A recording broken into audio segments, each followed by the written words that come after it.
I'd love to help you get vulnerable. Let's get naked. Hey everyone, I'm Anne. Welcome to the Let's Get Naked podcast, where we dive deep into vulnerability. In this space, we'll explore what triggers us, uncover the patterns holding us back, and discover how to take charge of our own growth. If you're ready to dig in, be vulnerable, and face the tough stuff, then buckle up. It's time to get naked. Today we're going to talk about boys who grow up with fists instead of hugs, with shouting matches instead of bedtime stories. We're not just talking about troubled kids. We're talking about kids who never got a childhood, boys who were born into chaos, handed pain before they even knew what peace felt like. And instead of stepping in with real deep support, we shuffle them through a foster system like they're paperwork instead of people. You've got boys who learn to flinch before they even learn to read. Boys who grow up thinking love hurts because that's all they've ever known from the ones who were supposed to protect them. Fathers who use fear as a parenting style. Step-parents who show up angry and stay angry. And when the situation finally explodes, when the system finally intervenes, what happens? They get tossed into foster care like it's a solution, not just another trauma factory with a fresh coat of paint. They move from house to house, school to school. No stability, no roots, no one who chooses them. And society looks at them sideways when they act out, like they're the problem. No one asks, what happened to you? Just, what's wrong with you? These boys, these kids, aren't broken. They're surviving. They're doing the best they can with the absolute worst hand imaginable. And instead of real therapy, instead of trauma-informed care, instead of consistent love, they get judged, criminalized, and thrown into the pipeline that leads straight to prison. Because once the world labels a boy troubled, it rarely looks back. It's infuriating because every single one of those boys could have been someone different if they were just seen early enough, if someone fought for them the way they've had to fight for themselves. But instead, they grow up thinking they don't matter, that pain is normal, that no one stays. And that right there, that's the real tragedy. You want to fix the system? Start by caring about the boys it fails, all of them, not just the ones who manage to hide the damage well. Today we're stripping it all off with Chris Martin. Chris is known as the Hemp Chef and Billy Zonka, among other things. Chris has a powerful story that we're going to talk about today and that you can watch on his documentary, Haters Make Me Famous. Welcome to the show, Chris. Thanks for having me. Absolutely. So I watched Chris's documentary in preparation for the show and was blown away by your story. And I could not be happier that you reached out to come and be willing to get vulnerable and share kind of the ingredients that make up the recipe of Chris Martin. So I feel like the universe is a really cool place. It is, yeah. Like energies attract and magnet to each other, and there's reasons for everything. Yeah, no, every time you open your mouth, I just get more and more impressed with you. So I'm excited to hear you tell more of your story. So let's start by just maybe telling a little bit about your early childhood, some of the things that kind of shaped who you are and what that looks like. It was a rough start. I was the oldest of a few of us. My mom was friendly. That's the nice way to put it. She ran bars, and we had several stepdads, and I've got brothers and sisters from other people, and, normal life to me. It really wasn't a bad thing. I love all my brothers and sisters dearly, but my mom just had a drug and drinking problem, and there's some psychosis involved that comes along with that, and it just, I don't think she was ever diagnosed postpartum or anything like that. I don't think that was a thing back in those days, but there's definitely a disconnect with her and I. Mm-hmm. There's things that go on and went on with her and I in my childhood that did not happen with the other kids, definitely not to the extent. And I can't explain that. That's not for me to even carry anymore. So I've learned, growing up was more about defense and defending yourself and your brothers and sisters than it was anything. As soon as you heard violence, it was finding a way to protect everyone else. How do I keep them safe? Which is not a job for a 10-year-old, an 8-year-old. That's just not something we should have to worry about. I mean, I feel like that's why now as an adult, I do what I do and I talk about it, because as a kid, no one had answers for you. And we definitely didn't know what those were. Running away, those were the kinds of answers that we had. So, that was the first thing I did as soon as the violence started happening and it was bigger than me and I realized it wasn't normal, as I ran. You don't want to leave people behind that you love, but you can't stay when you're getting bitten in the face or you're getting stabbed and burned. And there's just things you can't be a part of. You've got to get away in order to help. And even as a 10-year-old, I guess I figured that out. Not that the group homes and foster homes were any better, but they at least gave you an opportunity that you could make your own choice. Like if I don't want to be here, I'm leaving. I'm gonna go. And if that means I sleep at a high school or I sleep on a park bench and I hustle to make money, then that's what I'm gonna do. At least I don't have to get hit and I don't have to live in a home where there's 30 of us and not enough food, or fights and stabbings over tennis shoes. And at least it felt like the streets were a little bit safer, and I was from there. So I had friends. I had people that to this day, until the documentary came out, had no idea what I dealt with.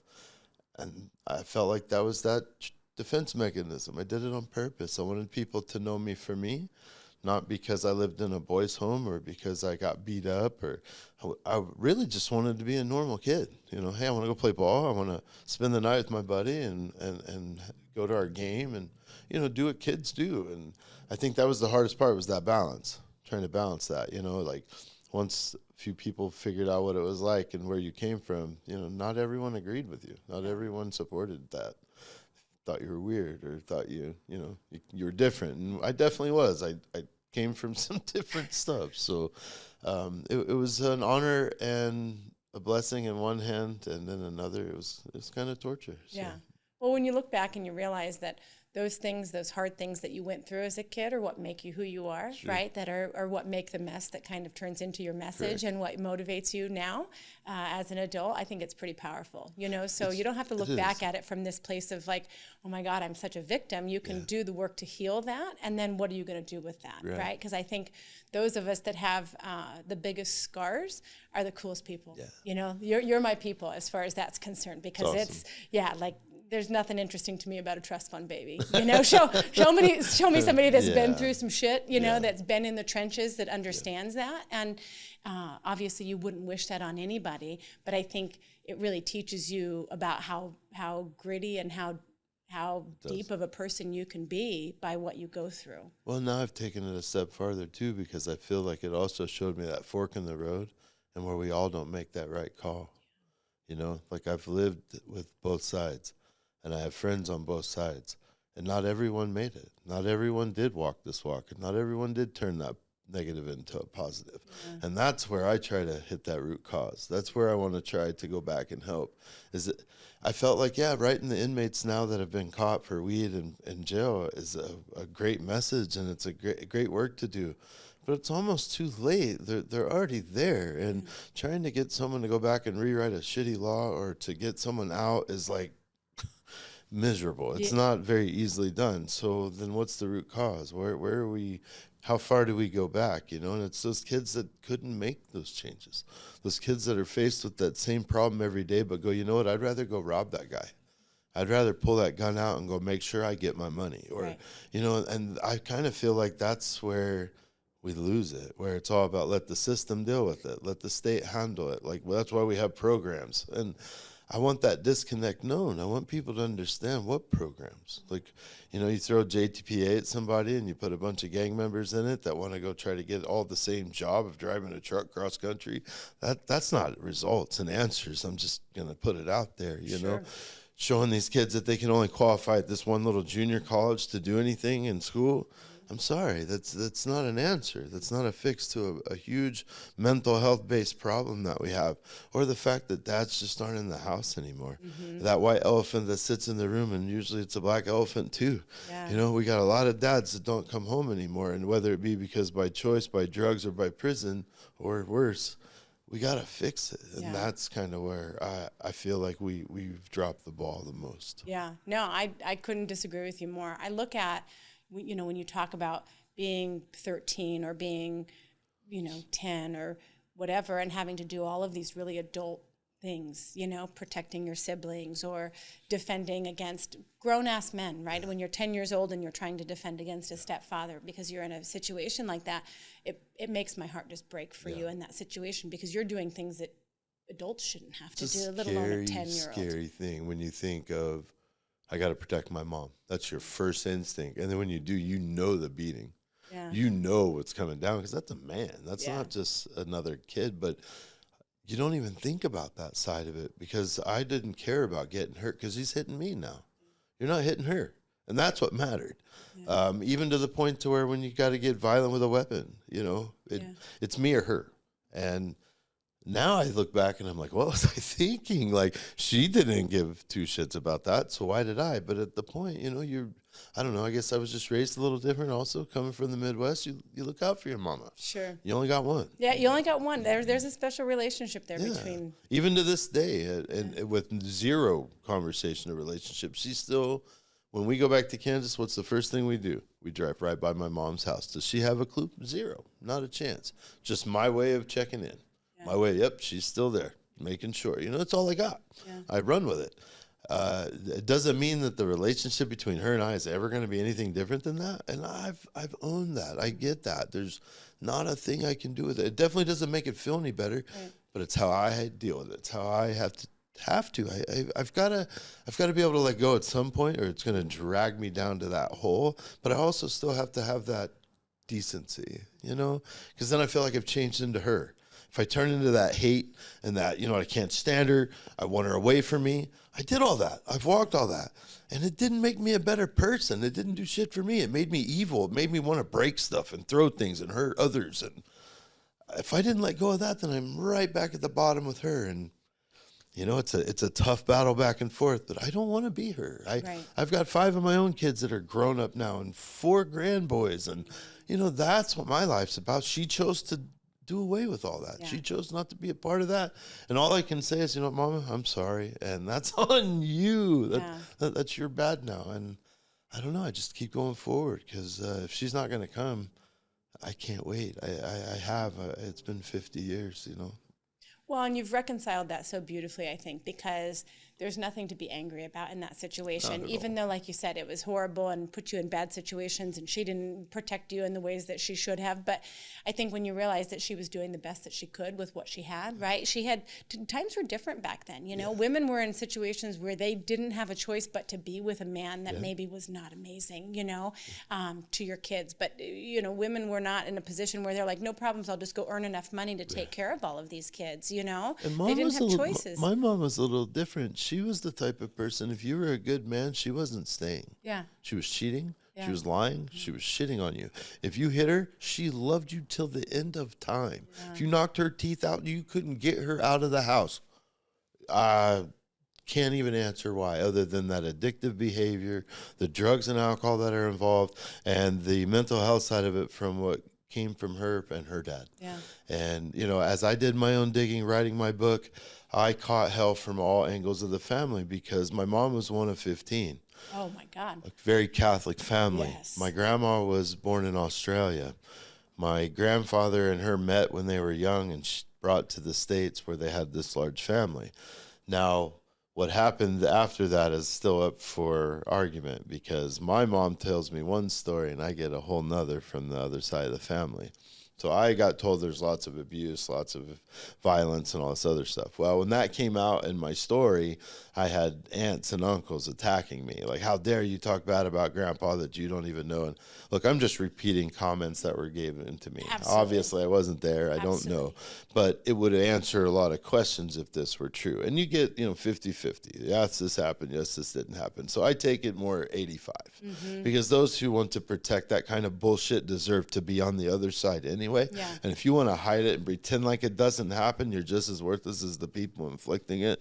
So again, you just cut those people out and you move on with your story. But I learned a lot. I realized, like, you know what? I don't blame her for everything. You know, what she did is what she did, and she's got to own that. But I can also understand that some of the challenges she had as a 19-year-old mom, coming from a family who ostracized her. I mean, I learned things in this journey that I had no clue, even since I wrote the book and dropped the doco. My Uncle Gus, who was a step uncle. My first stepdad was Max. We had 2 siblings from him. I thought he was my dad for the longest time. I had no idea until they separated.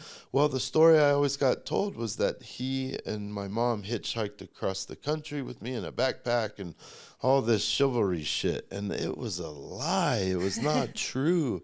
My Uncle Gus, which is his brother, just passed away last year. And before he passed, he was an attorney in St. Louis that I remember very few moments of my childhood getting to go visit and go to a St. Louis Cardinals baseball game and going into the arch with this guy and just really liking him.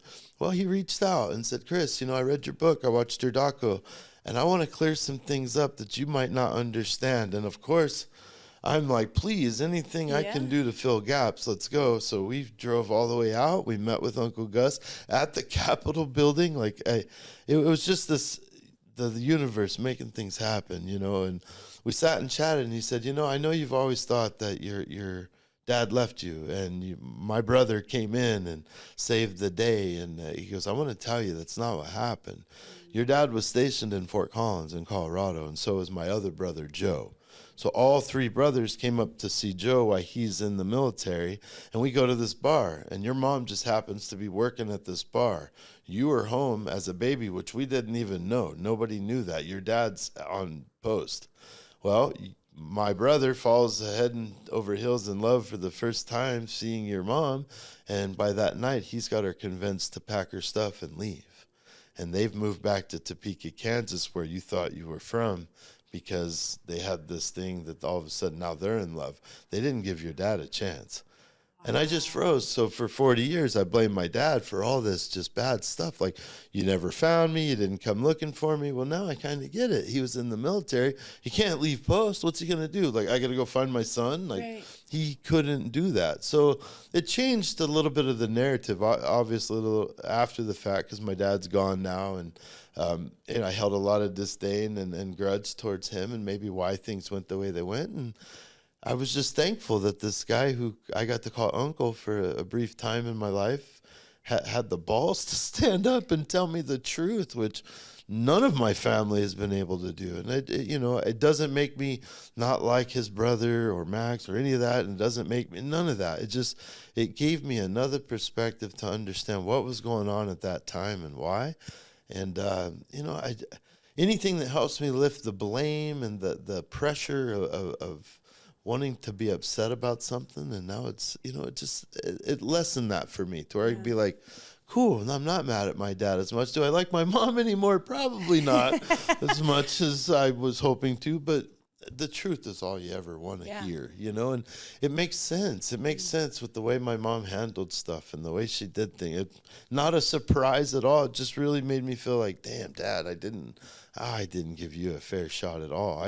I held your foot to the fire from the jump because that's what I was told. And, it's just, I think he gets it now, and I do too. And it's nice to have the truth out, especially my Uncle Gus passed away like not even weeks later. So it was almost like he couldn't wait to just get it off his chest. What a gift for him to give you. I mean, I find myself in that same fact-finding mission, because the more that I learn about the things in my childhood, the more that I'm, oh my God, thank you for that. Aha moments. Absolutely, right? Like, thank you for that extra perspective, or something that I didn't understand, because you just get what your perspective was from the age that you were. And so when you have other adults that are telling you, here's how this actually was, or maybe you didn't see this because we were adults and you were just trying to get through. I really trust Gus, because Gus, I remember seeing him in our pictures of like the happy moments, birthdays where he's got the cones on his ears and he's being the comedy guy. Yeah. I really remember those moments, and there's not a lot to remember, but he's also the guy that when I did have this conversation with, I used to have this recurring dream all the time where my feet were burning as a baby, like maybe one or two. I remember being in my diaper, and I remember standing in this parking lot at 17th and Fairlawn. I remember the apartment. I remember the parking lot. I remember my mom laying in a lawn chair, laying out and not moving. Me burning my feet, and I'm just screaming like, Mom, hello. And I can't talk, but it's burning. And I remember the diaper. It's just these little vivid moments that I remember. And Gus and I just happened to get into that conversation. He's like, Chris, that wasn't a dream. I pulled up in my van, and your mom was standing there watching your feet curl up on the parking lot, and she didn't move. She didn't try to come grab you. That's when him and his wife, Kathy, this is what he's telling us at the time, that he goes, that's when we knew there was a problem. We knew there was something wrong. There was nothing we could do. We would try to tell my brother, like, dude, there's something wrong with that lady. Like, she's just not taking care of her kids the way she should. But it would always turn into this war between Mom and Max that it would put stress on their relationship and stress on our relationship, that Gus was like, I had to be an outsider. You know, I wanted to get involved, but there's only so much I could do. And I'm thinking, you're an attorney. Like, there's probably lots of things you could do. Right, but exactly. He was a young attorney with his own children and his own wedding and wife and marriage and life. And, you know, who's going to come on and take on all these kids? I get it. I totally understand. It's just nice to have some answers now. Yeah. That's the truth. It reconciles things for you in a way that it's like you don't have to be so resentful and carry all that anger around towards your dad. I mean, you can set that down. I let it free. Like, we drove home that trip, and it's about 15 hours, and it felt like 3 days because it was just, I could breathe again. I didn't carry, I never wanted to. I never thought I really did until I let it go. And then I realized how heavy it really was. Like, man, I thought that dude hated me from the jump. Like, why else would you not go see your kid? I'm a dad, you know, and I have challenges with my kids, but I fight every day to see them or to be in their life, or even when they don't answer my texts. Hey, Dad, you better, boy, like, answer my calls. Yeah. I couldn't understand why that wasn't there. I couldn't get it, and now I do. You know, and there was a different time. It's not like he could text us. It's, no, you know, there were no it's totally phones. Different. It's just another time frame. Which, now that I'm mature enough to take all that into account, you know, I'm not the victim. I'm not the one taking the blame and putting it somewhere. It was just something that happened. Yeah. I'm so impressed with you. I'm so impressed with you, and I'm assuming that this love muffin sitting over my shoulder has about 90% credit for that, because you know she wants you to see you win, right? And carrying all that shit around, like I've been telling different men in my life too. Like, I don't think you even realize you're carrying it. What you just said about being able to set it down, and how good that feels, and when you didn't even realize it was there to set down. Didn't know. Right? Didn't have any idea. But you when don't you're know you're able carrying to do it till that, you let it go, and then you're like, whoa. Whoa, yeah. Whoa. Like, look how much lighter I feel. I Wow. don't have to carry all this around. And if it wasn't for Andy, that wouldn't have happened. I was a guy believe that that. grew up in a lot different household. And I'm not saying I would have beat women or done anything that I saw.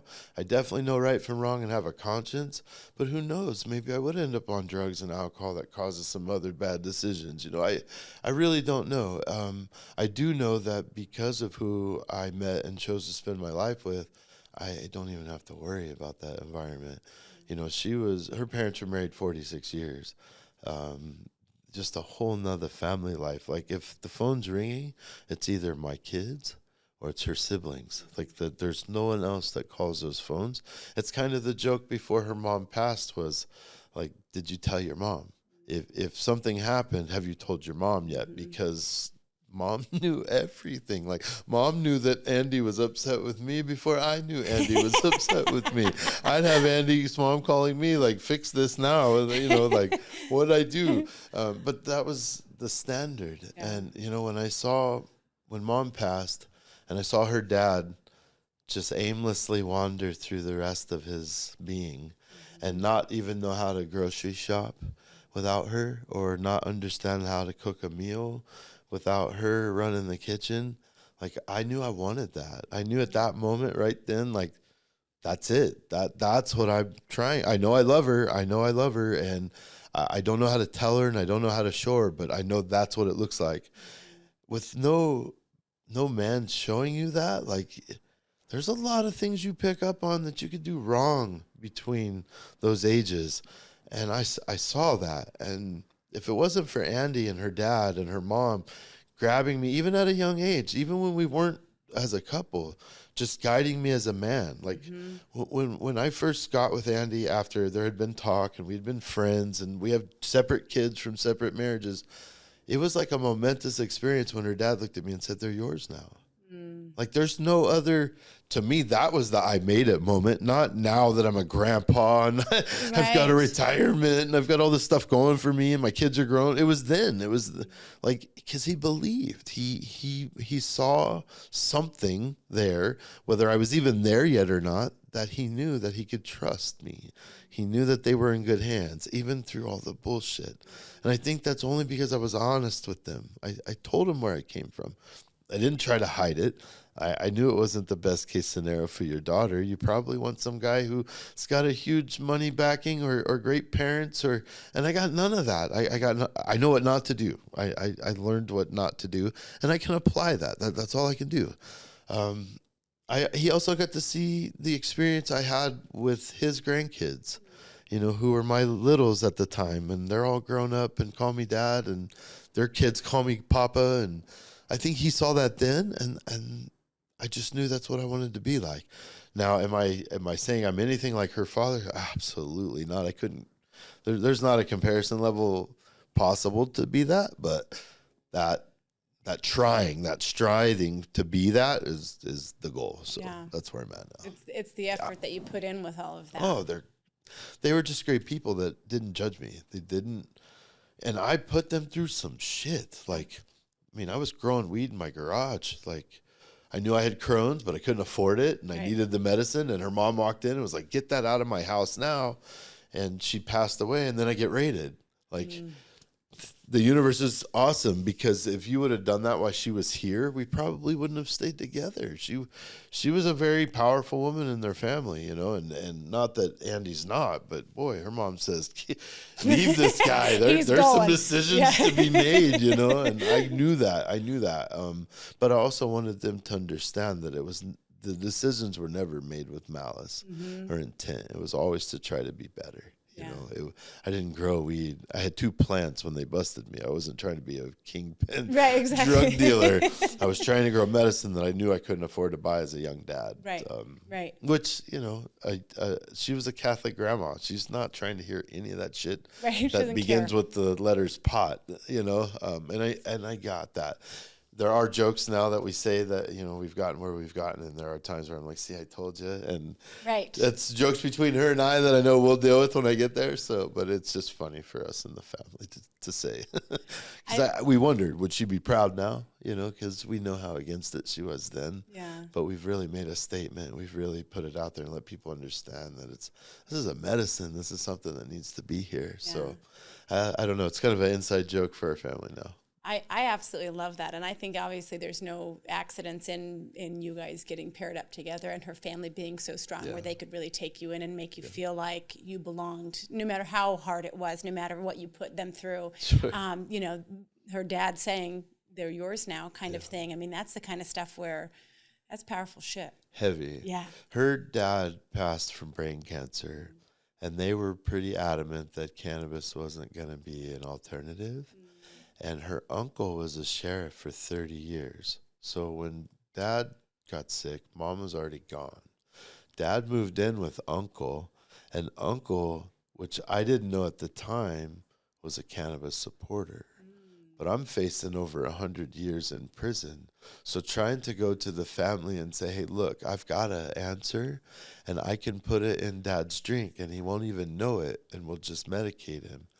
That's just not a conversation that I felt comfortable having on $1 million bond, looking at over 100 years in prison and trying to convince an uncle who's been in the force for that long. So I told her, I said, "Look, I'm still going to do it. I'm going to put it in your dad's drink, but no one can say anything. I'm already looking at life. This will put the nail in my coffin. But I can't watch your dad die of brain cancer, so I'm torn. Do I just run away from this whole situation and leave my love of my life? No, I got to help her dad." Yeah. So I'm putting RSO in her dad's aloe drinks, and he's slowly responding from the tumors in his brain where There were times he couldn't even answer you or count on his fingers or change the channel. And now that we've been administering RSO, it's all coming back. And like she'd come in as his caregiver and he would answer her as she would call his name.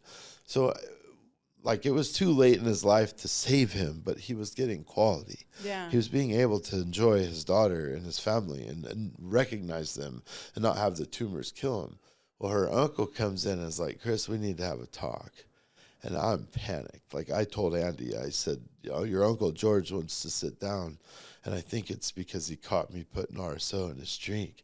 And I'm already looking at life. Like, your uncle's 70. Can I just run? Right. Like, he won't catch me. Like, I am physically a little bit quicker at this point. Can I just jam out? Like, we'll call it even. And she's like, no, you can't. This is my family. You've got to talk to him. So I walk into the room shaking. I'm literally like, I know he's gonna call my parole officer, and I'm just, it's over. Like, cooked. Yeah. I'm gonna be on the front page of the paper again. And he said, you know that stuff you're putting in Uncle Dan's drink? And I go, yeah, I do. He goes, well, it's helping him. Don't you stop.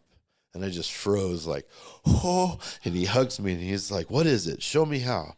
Well, 2 years later, I built a grow on Uncle George's property, and he makes RSO for his whole family now, which is something, if you asked me 20 years ago, would that ever even been a topic? No way.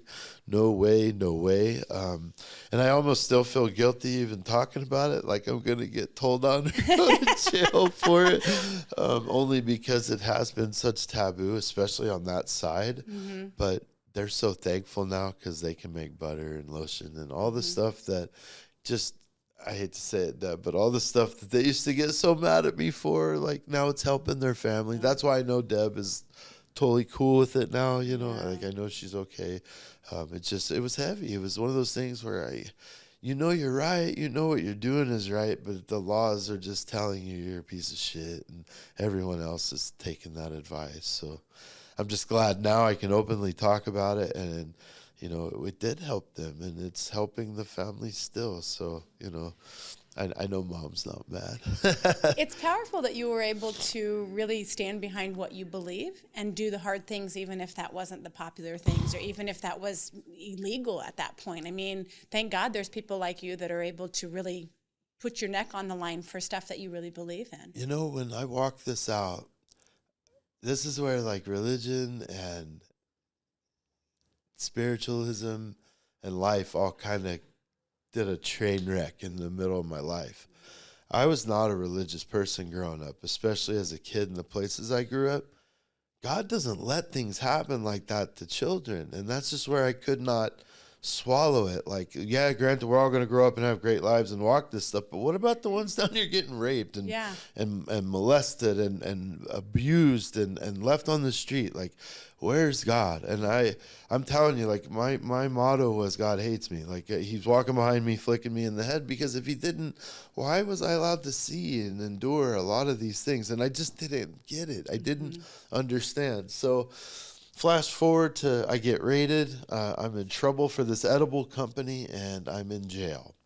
Well, because of my childhood, unfortunately, I understand jail, and I get it. And being a 6'1", 250-pound, slung-down, bald-headed guy makes it pretty easy. I flip that switch and make people not like me real fast, and I'm running shit overnight. It's not something I'm ever proud of, but it's definitely how I've survived. So in walks a guy named Jim from the documentary. He is an ex-Hells Angel, ex-club member. He's very into the church, and he's convincing me about church and God and praying over me and all these things that start to happen that start to convince you that he's right. I even poured my family into the church. We got out of jail. We both worked for the church. My kids ran youth group, and I thought, this is exactly what I'm supposed to do. And then I start realizing the church is like using us. They're like, oh, look at these guys. We can fix you just like we fixed them. And I'm over there going, wait a minute. You didn't fix shit. We did all the work. Right. Like, what are you talking about? Well, then one of the elders approaches me and says, hey, aren't you that family that's fighting the case, looking at all that time? Well, yes, I am. Well, aren't you still using marijuana? Well, yeah, I use cannabis as medicine. Absolutely, I do. I have Crohn's. I'm going to die. Like, I bleed every day if I don't use this medicine. Well, you don't belong here if you still use the medicine. I'm like, oh, as you drink your alcohol at night and pop your pills, right? Like, you're telling me, even though Genesis 1:29 and Revelations 22:2 talk about seed-bearing plants and giving them to nations to heal, like, what are you talking about, old man? Like, close your eyes and open your ears. You're totally contradicting and pissing on everything that this is supposed to stand for. So at that moment, I was forced with this huge challenge. I'm looking at life. I have no safe space anymore. I can't even take my kids to church. I have no job because of all these felonies piled up on me, and I'm a piece of shit in the eyes of every employer. I have no insurance. It's going to take care of my kids if I go to jail for life. Like, what am I to do? I remember sitting in front of my laptop. My wife had gone back to work, and I was having thoughts that I'm not supposed to have. Like, I'll just leave the truck running and fall asleep in the garage, and oops, it's an accident. Maybe then they'll take care of my family. And even then I felt mad and angry and guilty and all the, like, I'm not that guy. And I remember slamming my hand down on my laptop, cussing God out, going, what did I do wrong? I did everything you asked. I jumped through every hoop. I laid it down. I gave it up. It was too heavy, too light, I've done it. Like, I'm a warrior. I'm the guy you want on your side. Why am I not getting the answers I'm asking? And all of a sudden my computer goes ting. I open it up. It's got this little advertisement from Calvary Church, and I'm like, yeah. And it says Revelations 22:2, and I went, you motherfucker, man. Like, okay, I get it. Like, I know the ending, I know the beginning. I don't have a lot of shit in between, but I'll figure this out. And as soon as I read it, I give to you all seed-bearing plants to heal nations. And okay, I'm doing your work. I'm doing your work, and no matter what I do, I'm going to be doing your work. I called Andy at that very moment, and as I'm trying to FaceTime her and take a picture of the screenshot that's 2:22 on the clock, I dropped my phone, broke my computer, broke my phone. We're both laughing with snot bubbles coming out of my nose, and I'm like, look, we're going to be okay. And she's like, what the fuck are you talking about? I said, we're going to be okay. I know I'm looking at life, but I'm not going to get it. Yeah. I might have to go to jail. But even, people on that side of religion got in trouble too. And I'm not comparing anything. I'm not that at all. But if you make a choice and you believe in it and you stand by it, it's not always going to be gravy. It's not always going to be okay. Sometimes you're going to have to walk the tough shit out. Mm-hmm. And that's what it told me. That's what he told me. Now, did I run back to church? Absolutely not. It showed me that this is a spiritual experience. Yes. This has nothing to do with sitting in a room full of a bunch of silver-headed people who are just going to judge the shit out of me because I don't look like them. Yep. And that's not where I want to be. That's not where I want my kids to grow up. Do I believe in the Bible? I don't know. I believe in a lot of it. I believe in some of it. I believe in there's something bigger than me that caused all of this to happen. Yeah. But do I believe was it every word verbatim? I don't know. I just don't know. And I believe my God gives me that ability to not know and to make those decisions now. And that's all I teach my kids. And that's all I teach my family. Does God empower you to do something? I feel like that energy, that spirituality is what drove me to do the book and the doco. I do. I wrote the book as a memoir to my kids. That's it. It was a story telling my kids, look, I'm not a piece of shit. I'm not what the news is going to tell you, this big tattooed ex-biker guy that sold drugs. Maybe all that's true, but it doesn't make me a piece of shit. I want you to understand my side of it. It only got turned into a movie because I actually took a job with a crooked piece of shit business, and I didn't want their money. I didn't want anything to do with the money. I wanted the opportunity, and I took all that money and I turned it into the book and the doco because now I'm not holding that shitty money. I'm not a part of that shitty company, but I got value out of it. And that's all I cared about. And I don't mean monetary value. I mean the fact that now when I went back home and I released the book and the doco, I had 300 friends and family members that didn't even know. Didn't know I got punched. Didn't know I got bit. And it's not that I even wanted them to know. I just wanted them to know that we made it. I wanted them to know that, look, there's a lot of tough shit that we all walk and we all go through, and we all deal with it differently. Like, my best friend killed himself over throwing a party and ruining his yard. I mean, there's no rhyme or reason of why we end the game the way we end the game. I just want others to know there's other ways out. You don't, this knee-jerk end result doesn't have to be the permanent way, you know? And I felt like there's so many times I hit that wall and it was like, ooh, gosh, I don't want to be here, because I'm not that guy and I've never wanted to think that way. But I think with especially men's mental health nowadays, there's not enough talk about it being okay to have that conversation. Yeah. You know, we have to have this bravado and always be the tough guy. I was taught that. I was taught that that's how you defend yourself. That there's nothing better now when I'm in a confrontation and I can walk away shaking that guy's hand. Yeah. And I didn't know that before. Oh, it's powerful I shit. didn't even feel like that was a good feeling before. I felt like that was the pussy way out. And I feel so guilty. I feel for the people I hurt, for the people I affected, for myself. I thought that was about being a man. I didn't know any better. And now I have little men who are professional fighters that know how to walk away and why, that prefer to walk away and teach a lesson versus teach a lesson. And I couldn't be prouder because I never got showed any of that. I thought the man thing was, you know what? No, you shut your mouth. I take your teeth. And it's sad. It's really sad because I was proud of that. Yeah. I was. It was something I could wear around because I was taught that when you release that energy and you let it go, it's a good thing. Holy moly. Yeah, were you wrong? Holy moly. Yeah, and felonies suck and they're expensive. And you're always that guy at the party that nobody wants to ever talk to unless they need someone beat up. Like, no, that's not fun. It's just it's nice to be able to admit that now. Right. When you didn't before. Well, the way that we were raised is the vulnerability is a weakness for sure, right? And boys were not encouraged to show their emotions. And so anytime emotions came up for men, we taught them to turn it into anger and rage. Oh, yeah. And when you look at that, it's like, no wonder all of the violence. No wonder, right? It's that's how you were. Culture you're creating. It is really a dangerous culture. Because some of us took that stuff real serious, especially as kids who fight for your life. Yeah. When you live in a group home and you sleep on top of your tennis shoes because they will come stab you with number 2 pencils to take them, you take that tough guy role very, very serious. So when I would walk into a group home, even as the smallest, youngest guy, my first response would be to run across the room, jump off the coffee table, and kick the biggest guy in the face.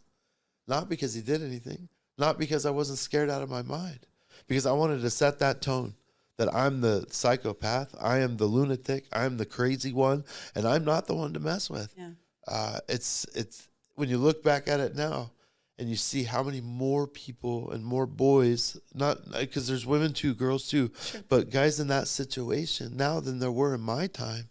That just scares me because those are the guys that are going to be roaming the streets at some point with zero understanding of how this goes and how it works.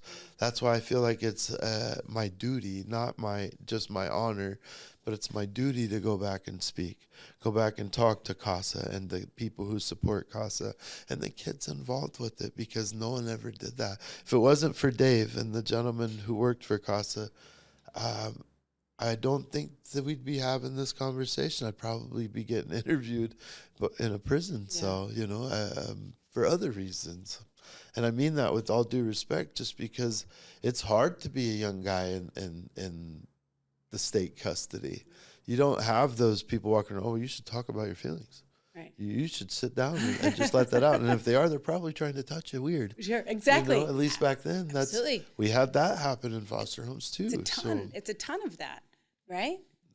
More than is ever known. The more that we have this, the more that we record these podcasts, the more that you find, and I've had these conversations with my husband because he doesn't realize how big of a deal that is. And I've told him specifically to women because I don't generally get opportunities to speak with men about this. But I know 2 women, of all of the women that I know, that have not been either raped, molested, sexually assaulted in some way. And it's like, why is this normal? Absolutely. Like, we have to have these conversations. To me, it's you were talking earlier about your family not wanting to talk about certain things, and it wasn't like that, and it wasn't like that. It's like, okay, I realize that that's how it was before, is that we're going to be tucking stuff under the rug and it's shame and it's whatever.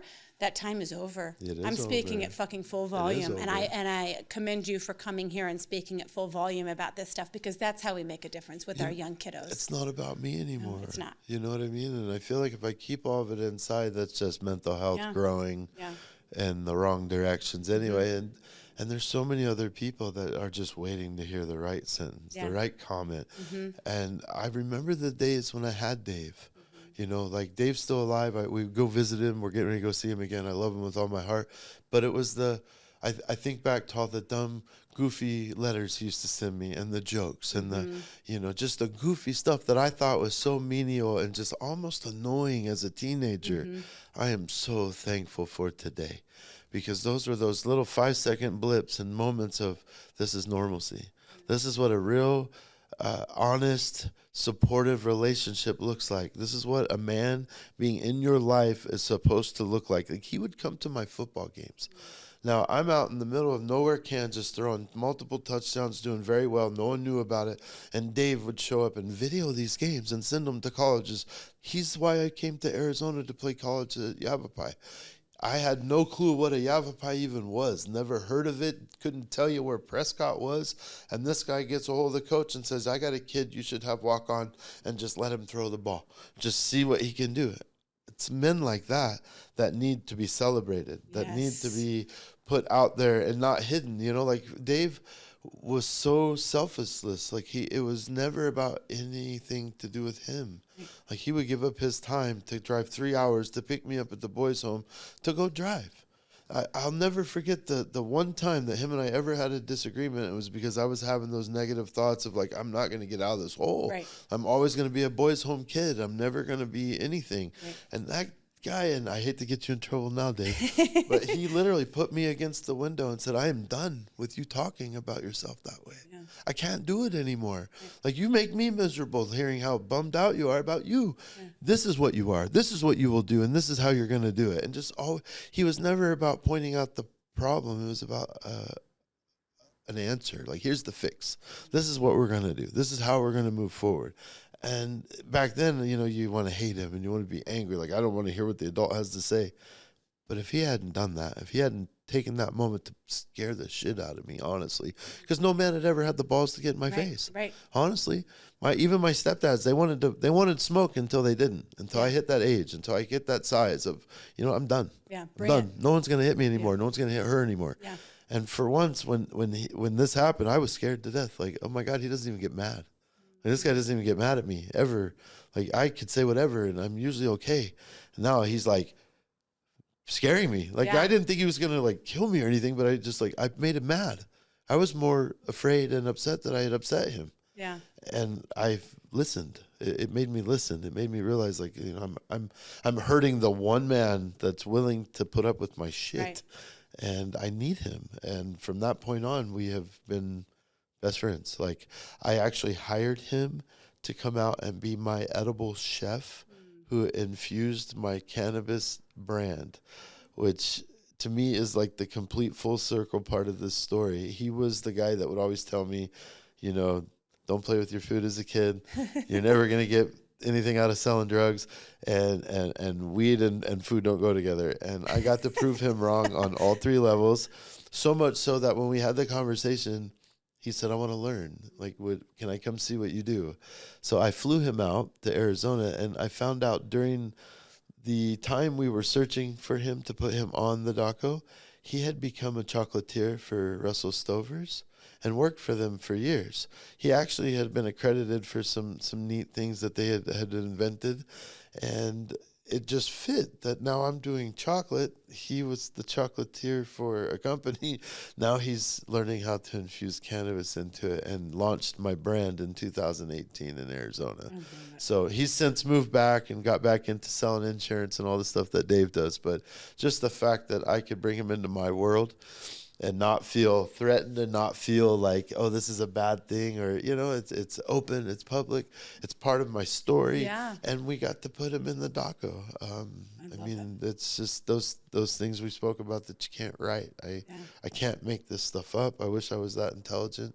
I'm just honored that I get to walk it out now, because the first 15 years sure felt like quite a struggle, and Yeah, no doubt. didn't know where you were going to go with Right. it. So Where do you feel like the biggest switch happened for you as far as just understanding emotional intelligence, and that there was more out there than just turning everything into anger and rage? Like, what did that look like for you? I know. when I decided that I wanted to spend my life with my wife, she knew both sides of me. She knew the me in college, where when we first met, yeah, she was beautiful, but a little young. But we were really close friends for a long time. But I always had these feelings. But she also knew that I wasn't ready. Like, she knew that the maturity wasn't there. Had we chose to maybe be together back then, I probably would have destroyed it. I wasn't able to get out of my own ego and out of my own way. I felt like the world owed me something because of these struggles. I felt like because of all the things I had lost, that I didn't deserve good things. I felt like that at some point she's going to wake up and go, I'm Right. gone. I'm I'm tired not of this." sticking this out. Yeah. And who had stuck it out anyway? No one's stayed. I mean, you mentioned it in the opening. Like, we're kind of programmed that way. So I even told her, like, I made her wait 10 years to get married, which is rare. The guy's usually not the one making anybody wait. It's the other way around. And I literally made her wait 10 years, and it was because I said, if you wake up tomorrow and you don't want to do this, you don't have to take half of everything and be mad or angry. We can just take what's yours and mine, and we can be friends like we started. And then there's no love lost, no feelings. And that was my true belief. That was my real thought process. And in the meantime, I didn't realize what I was taking from my wife, what I was preventing my wife from having. It was all, again, about me. And I stopped at that very moment when she told me, if you don't want to do this, then I'm going to go. And I stopped, like, wait, that wasn't the plan. Like, what am I doing wrong here? And when she told me and what she wanted and what she believed and how it felt, then I realized right away that I've got so much more growing and maturing to do. It was time, like I can't just keep going through these motions of acting like the man and pretending like the man, but not being the man. And even, like when we first got together, I was in a motorcycle club. I was the president of a club. I was horrible to my family. I was horrible to my wife because I thought that was the excuse I was allowed to have by being in that role. My dad was in the club, so I thought that was my destiny. I used that as a crutch. I used that as an excuse to shit on everyone around me and not grow up and learn how to be a man. And it was sad. I wasted a lot of time with that bullshit. And I learned through the whole experience that there's no brotherhood. If I have to write a rule book about a man being a man to me and respecting me as one, I'm already in a bad spot. It's sad that I didn't see that before. I looked at it as, well, you know what? Now I've got a checklist. If you don't hit the mark, I can just axe you out. And there's no question. There's no, I didn't know that. Look, there's rules. If you don't want to follow them, there's the doorway.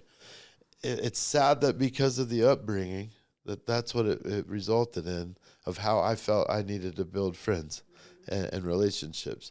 And I think those are the moments when I realized, like, I don't need any of that shit. My wife's my VP.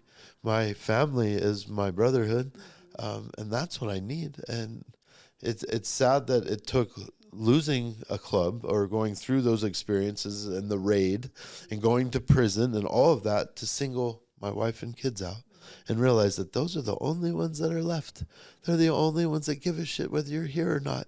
None of those other people that put you on this pedestal or what you thought was on a pedestal, none of it was real. That doesn't matter. I mean, I started as a prospect. I didn't come in and start a club and put my own patches on me. I walked in as a grunt. I earned it. I got voted into president, which I wore very proudly because I thought I was supposed to. But none of it means anything. What does that mean? President of what? Great. A bunch of other broken men that don't know the direction they're going. The only thing I did good for them was show them how to treat their wives. Yeah. And that was after the fact. Right. That was well after the club because none of that happened during the club. Because I was an asshole. I honestly was. And that's why I do talks like this today, because it makes me feel good to admit it. Yeah. It makes me feel awesome to be able to say, man, I'm past all that shit, and I love my family more than anything today. And you wouldn't know it from the pictures back then. You'd think I was the best man and the best president and the best club and the best family, and none of it was true. I tried to force it to be true because I thought that was my destiny. I thought that's what my dad did. This is what my dad's life was. This is what, and I didn't know him very well, but this is probably what I should have been doing. And man, I was farthest from the truth. I really, really was. I wasn't a man. I didn't act like a man. I mean, I was a coward. I put my hands on people and over what? Over club rules, over, stepping out of line or disrespecting my family. I don't want to put my hands on anything ever again. Yeah. Ever. Like my grandkid gets in trouble and it's like, come here, son. Let's have a talk. You know what I mean? Like I've turned into that proverbial granddad I thought awesome, I should have had. That's awesome though. Doesn't that feel so good? I feel thankful. Yeah. I feel thankful that I didn't turn into what the end game probably was going to be. I'm just thankful. What did the work look like for you as far as kind of unpacking all of this stuff for yourself? Like, did you do therapy?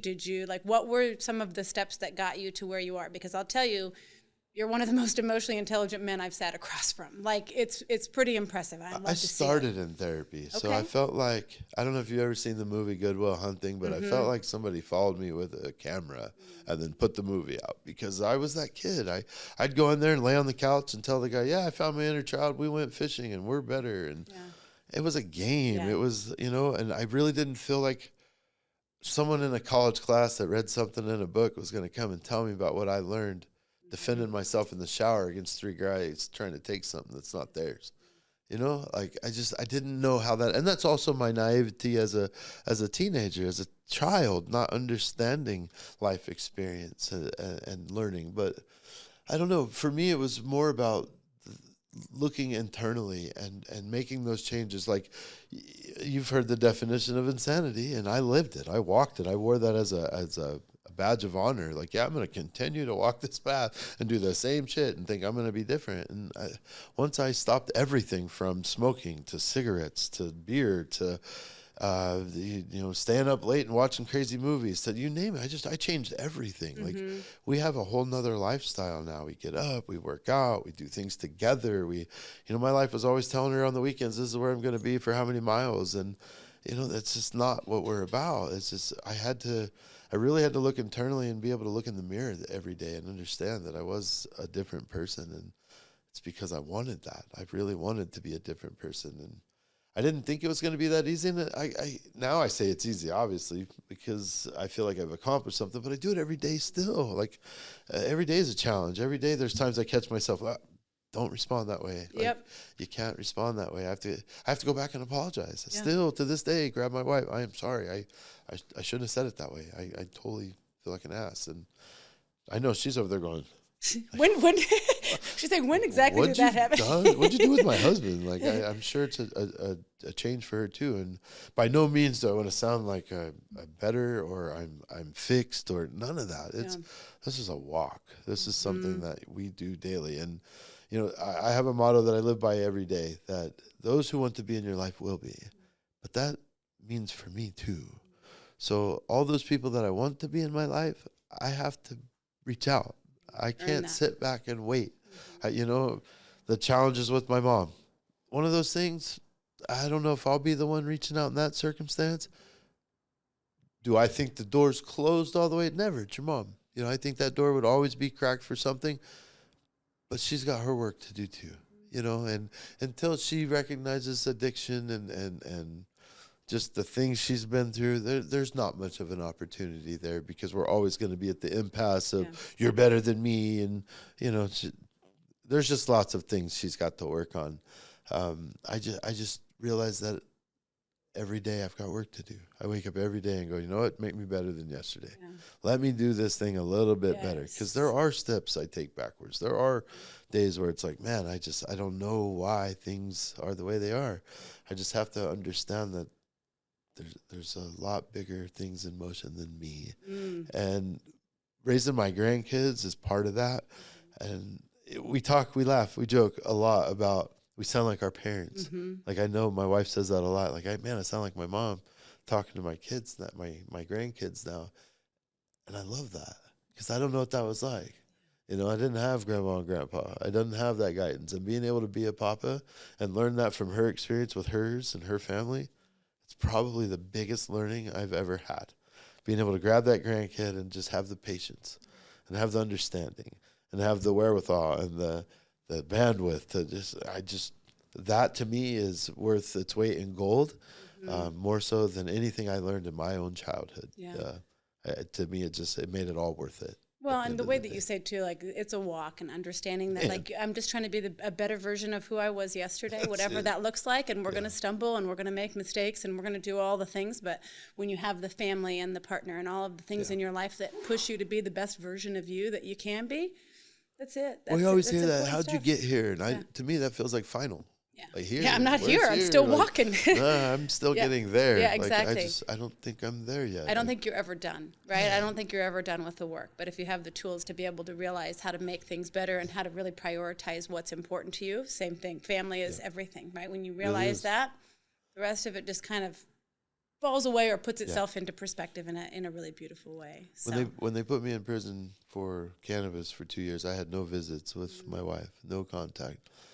Every time we would try to contact, they would charge me with something on the inside of the prison as I was breaking a rule to have conversations with my wife, making it sound like we're gang members and I'm trying to talk to my gang member wife and all this crazy stuff. And I think that was the moment that when you have no choice but to do it on your own. You have no, like, granted, she's there. She's my wife. She's not leaving my side. But there's no confirmation. There's no, I love you, honey. Hey, I still love you, honey. Yeah. Hey, it's 1.5 years later. I haven't even heard your voice, honey. I love you, honey. That's a tough deal. And I know a lot of people that have been in long relationships could say, oh, yeah, no problem. I can do it. We even need a break and whatever the case might be. But that's a challenge. And not just for me, because my role was easy. Sure. I got to sit in a scheduled room and follow the same schedule every single day, program day. She's the one that had the challenges of, the car needs an oil change. Oh, we got a flat tire. Got to pay the bills. The kids need school clothes. She had to do all of that. And the questions that she had to battle, is he going to be okay when he gets out? Is he going to be normal? Is he going to go back to the person I want? Is he going to be better?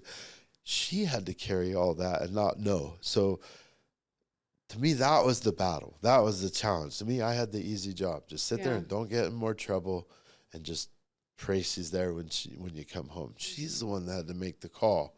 I'm going to do this and I'm going to stay solid. And she really didn't have to. I mean, you're sitting there with lots of guys who tell you all the stories of the ones who didn't. And all I could do is just sit there and go, I'm honestly the luckiest guy in this room. And I just tried not to brag about it. I piss everybody off. Yeah. Well, she sounds like a strong woman and you're lucky to have her. My nickname in prison was Hollywood, literally by the COs, because I would get so much mail. She made sure every single day of the month I got a letter, every day. My birthday month, I got a card every day of the month. I got so much mail. And our story was out there because we had court support and the brand, and so we had other letters coming in too. But I felt so bad about the gentlemen around me, I would hand mail out. Like, hey, man, John, read this to me. Hey, Stephen, would you read this card to me? So it'd become like a 20-man thing where we would sit down and just read the mail. That's awesome. And go through it. And, that's awesome. That's how the nonprofit got started. Once I got close to these guys and I saw their artwork and their ability and, the ones who are really solid, just men that made a bad choice. Yeah. How else can I help you? What can I do to get your stories out there? Yeah. So we sell their artwork, we get their stories told, and we put money on their books, which grew into a really nice job. I loved doing my job, but then I got offered to be a board member on a bigger nonprofit, freedomgrowforever.org. I'm not only a lifetime board member, but I'm an honorary board member, and all because we just chose to give a shit. Yeah, yeah. And that's how I feel like that's all it takes is to give a shit. Yeah. You can mean so much in somebody's life. Just plugging in and seeing how you can serve the collective, right? How you can what pulls at your heartstrings, and then what are you going to do about it? I think that's the huge. Just like what you do here. Yeah, exactly. So, thank you so much for coming and taking time to speak with me today. I think your story is powerful, and I know that a lot will come from this, just from people listening and understanding that there's a different way besides, hiding emotions or pushing it down or not feeling it. So that's awesome. I appreciate you having me. I really do. Thank you. Okay, so that's our time for today. If you have questions or suggestions, send us an email. Our email address is ladies@letsgetnakedpodcast.com. And then do all the things to support the pod. Follow, share, rate, and review. And we will catch you next time. That's a wrap.